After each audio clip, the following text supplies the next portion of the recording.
वाढत्या सायबर फसवणुकीच्या पार्श्वभूमीवरती टीजेएसबी सहकारी bank limited multi state scheduled बँकेने ज्येष्ठ नागरिकांसाठी जनजागृती मोहीम हाती घेतली आहे।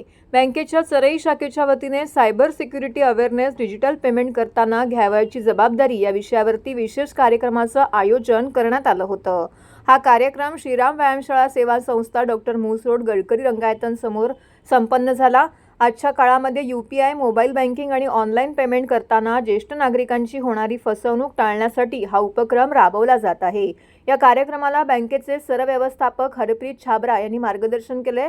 ते सायबर गुन्हे, फिशिंग लिंक, बनावट कॉल आणि सुरक्षित डिजिटल व्यवहार याबाबत सविस्तर माहिती ज्येष्ठ नागरिकांना दिली। सर्व ज्येष्ठ नागरिकांनी या कार्यक्रमाचा लाभ घेऊन मोठ्या संख्येने उपस्थिती दर्शवली। माझं नाव हरप्रीत छाबरा आहे। मी TJSB सहकारी बँकमध्ये जनरल मॅनेजर ऑपरेशन्स म्हणून ह्या पोस्टवरती काम करतोय। गेल्या बऱ्याच वर्षांपासून TJSB बँक हा सुपिरियर डिजिटल प्रोडक्ट्स ऑफर करतो आपल्या सगळ्या कस्टमर्सला। RBIचं पण आव्हान आहे की आपल्याला जास्तीत जास्त माहिती द्यायची about digital awareness, digital safe banking practices आणि सायबर फ्रॉड्स हे काय प्रकार आहेत। ह्याच्या संदर्भात दोन जे टार्गेट ग्रुप्स आहेत ते एक सीनियर सिटिझन्स आणि दुसरं यूथ।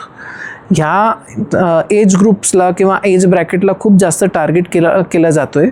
म्हणून आजचा जो सेशन आहे ते सीनियर सिटिझनसाठी आम्ही आयोजन केलेलं आहे। ह्या सेशनमध्ये डिजिटल अवेअरनेस, सेफ्टी, प्रिकॉशन्स काय काय घ्यायचे आहेत आणि डिजिटल फ्रॉड्स कुठल्या प्रकारचे असतात ह्याच्या बाबत माहिती दिली जाईल आणि आपल्याला काय काय सेफ प्रॅक्टिसेस करायचे आहेत आणि काय करायचं आणि काय नाही करायचं ह्याच्या संदर्भात थोडक्यात माहिती दिली जाणार आहे सिटिझन्सला।